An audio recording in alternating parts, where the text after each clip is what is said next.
This video is part 8 of my 2001 Chevy Tahoe engine swap. What I'm now about to do is prime the LS engine in this 2001 Chevy Tahoe with a what I call a fluid transfer tank, which you saw in an earlier video. I use this tank here to vacuum out the transmission fluid out of the transmission through the dipstick, hole.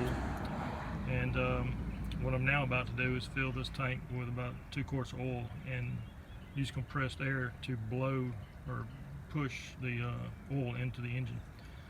To do that with LS motors, you need a special fitting called a, well, I'm not sure what it's called, but it's a 6AN, which is basically Japanese version of 3/8 to a, I believe this is 16mm by 1.5. It's a special fitting. It's got a rubber O-ring there, but what it does, it screws into the block, into the main oil passage, and allows you to force oil in there. So this is the old block that came out, and I'll show you what I'm talking about. The let me see if I can find my bearings here. I can't see because of the sunlight. There we go. So your oil pump, which is mounted to the front of the engine on the crank, pumps into this hole. So this goes into your main oil gallery.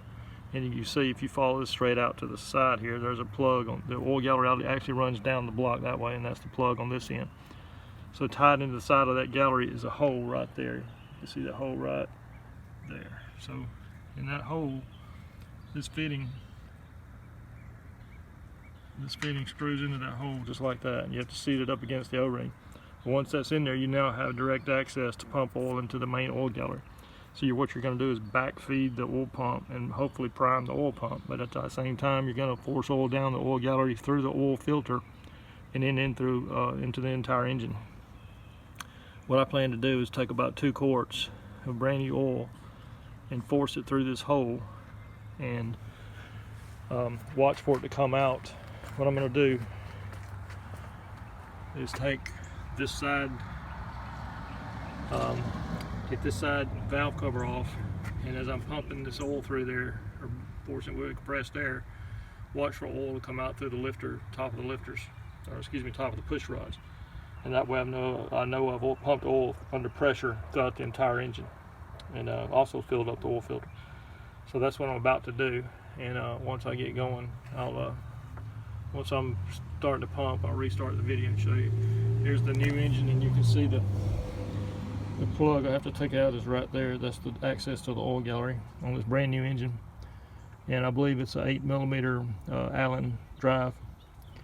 So I'll be taking that out and putting this fitting. By the way, this fitting I should have showed you. This fitting has a 6AN connector on it. I bought from a place called Z-Car Depot. I bought online. It was $10 plus $10 shipping, but I needed it here pretty quick. But the company was called Z-Car Depot, and it's aluminum. It's anodized aluminum, so you don't want to tighten things too tight on it. You'd probably strip this thing, but it's a nice fitting. Summit had one similar, but instead of having the 6AN, it had a 1/8" National Pipe Thread female hole here. I think it was a little bit heavier, maybe made of brass, I'm not sure, but I wanted a bigger hole, a bigger hole so I can pump more volume of oil. And I've got a oil pressure gauge I might screw on here when I start this engine to see it have an independent mechanical oil pressure indicator as opposed to the gauge in the car, just to make sure it's got oil pressure. So that's something I'm going to think about. But anyway, I'll stop the video now and I'll restart it when I'm forcing oil through this engine.